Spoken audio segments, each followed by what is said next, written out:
सो hello इसकी family, welcome back to the channel. तो friends, आज की इस वीडियो में हम लोग डिटेल्ड कंपैरिजन करने वाले हैं इन दोनों ही बाइक्स के बीच में।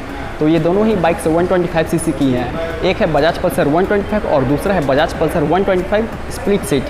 तो प्राइसिंग के बारे में बात करते हैं तो इन दोनों ही बाइक्स के प्राइसिंग में अप्रॉक्स 4 to 5,000 का डिफरेंस आता है।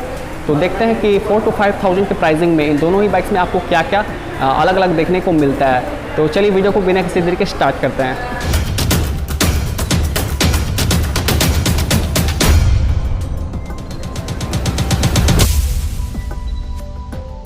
फ्रंट से स्टार्ट करते हैं तो इन दोनों ही बाइक्स के लुक्स में आप कोई भी डिफरेंस को नोटिस नहीं कर पाएगा, क्योंकि फ्रंट से ये दोनों ही बाइक्स टोटली सेम है।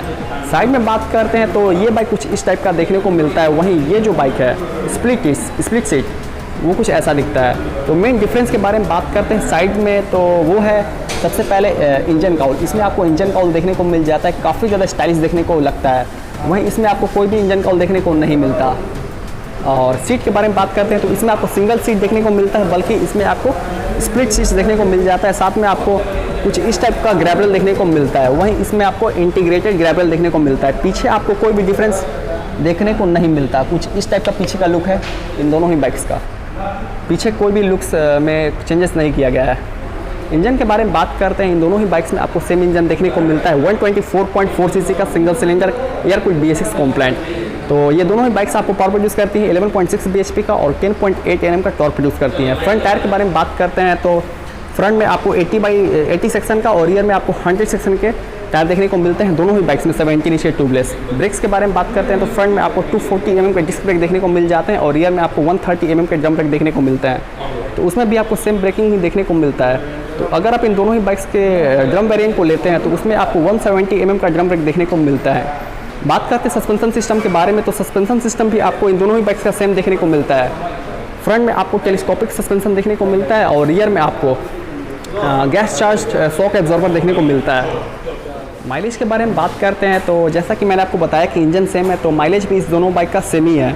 अप्रॉक्स ये दोनों ही बाइक्स आपको 50 kmpl का माइलेज दे देती है। इंस्ट्रूमेंट क्लस्टर के बारे में बात करते हैं तो कुछ इस टाइप का आपको इंस्ट्रूमेंट क्लस्टर देखने को मिल जाता है। दोनों ही बाइक्स में आपको सेम इंस्ट्रूमेंट क्लस्टर देखने को मिलता है। ऑन कर लेते हैं तो कुछ इस टाइप से आपको एनिमेशन देखने को मिलता है, जहाँ पर आपको टाइकोमीटर देखने को मिलता है, फ्यूल गॉज, स्पीडोमीटर, आपको ओडोमीटर, ट्रिप मीटर। यहाँ पर आपको कुछ लाइट देखने को मिलते हैं। एक है indicator light, neutral light, deeper light और इंजन माल फंक्शनिंग लाइट। यहाँ पर आपको रीसेट का बटन दिया गया है, जिसे आप टॉगल करते हैं तो यहाँ पर आपको ट्रिप 2 और ट्रिप 1 देखने को मिलता है। बाकी कॉकपिट का डिज़ाइन पूरी तरह से सेम दिया गया है। यहाँ पर आपको पास स्विच, ये रहा लो बीम हाई बीम, ये रहा इंडिकेटर का लाइट स्विच, ये रहा हॉर्न का स्विच, ये रहा इंजन किल स्विच का स्विच और ये रहा सेल्फ स्टार्टर।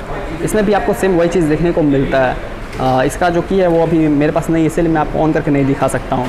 बाकी मेन जो डिफरेंस है वो इन दोनों ही बाइक्स के डायमेंशंस में है।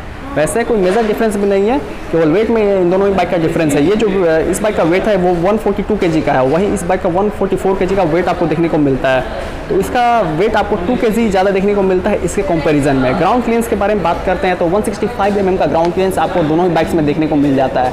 तो यहाँ पर कंपनी को 170 mm का ग्राउंड क्लियरेंस कम से कम देना चाहिए था। बात करते हैं आपको फ्यूल टैंक कैपेसिटी के बारे में, तो 11.5 लीटर की फ्यूल टैंक कैपेसिटी आपको इसमें भी देखने को मिलती है और सेम आपको इसमें भी 11.5 लीटर की फ्यूल टैंक कैपेसिटी देखने को मिल जाती है। तो चलिए अब बात करते हैं इन बाइक के प्राइसिंग के बारे में और जानते हैं कि कितने का डिफरेंस इन दोनों ही बाइक के प्राइसिंग में आपको देखने को मिलता है। तो दोस्तों अब बात करते हैं प्राइसिंग के बारे में, तो मैं आपको बता दूं कि इन दोनों ही बाइक्स में आपको दो वेरिएंट्स देखने को मिलते हैं। एक है ड्रम वेरिएंट और दूसरा है डिस्क वेरिएंट। तो इस बाइक का जो ड्रम वेरिएंट का ऑन रोड प्राइस आपको हमारे एरिया में देखने को मिलता है, ये है नॉर्मल बजाज पल्सर 125। इसका जो ड्रम वेरिएंट का प्राइस है वो है आपको 96,000 ऑन रोड अप्रॉक्स, और वहीं उस बाइक का ड्रम वेरिएंट का प्राइस है आपको 98,000 अप्रॉक्स। इसके डिस्क वेरिएंट के बारे में बात करते हैं तो इसका डिस्क वेरिएंट आपको 98,000 के अप्रॉक्स देखने को मिलता है और उसका डिस्क वेरिएंट आपको 1,03,000 का देखने को मिलता है। तो डिफरेंस के बारे में बात करते हैं तो अप्रॉक्स 3,000 to 4,000 का डिफरेंस देखने को मिलता है इन दोनों ही बाइक्स में। तो मैं बोलना चाहूँगा कि अगर आपको स्पेशली 2 लोगों को ही बैठाना है और आपके साथ ज़्यादा सामान वगैरह आप नहीं कैरी करते हैं तो आप स्प्लिट सीट को कंसिडर कर सकते हैं, या फिर अगर आपको उस बाइक का लुक थोड़ा सा ज़्यादा बेटर लगता है इससे तो उस बाइक को आप कंसिडर कर सकते हैं। वहीं अगर कभी कभी आप बाई मिस्टेक 2-3 पर्सन को बैठा लेते हैं या फिर कुछ सामान वगैरह आप अपने साथ कैरी करते हैं तो आपके लिए ये बाइक एक बेस्ट ऑप्शन है और इसका प्राइस भी आपको थोड़ा सा कम देखने को मिलेगा उसके मुकाबले। बाकी दोस्तों अगर आपको वीडियो पसंद आती है तो आप इसे लाइक कर दें और इसी तरीके की इंटरेस्टिंग वीडियोस आगे भी देखने के लिए हमारे चैनल को जरूर से जरूर सब्सक्राइब कर लें। तो मिलते हैं किसी नए वीडियो में किसी नए टॉपिक के साथ। Till then right heart right safe.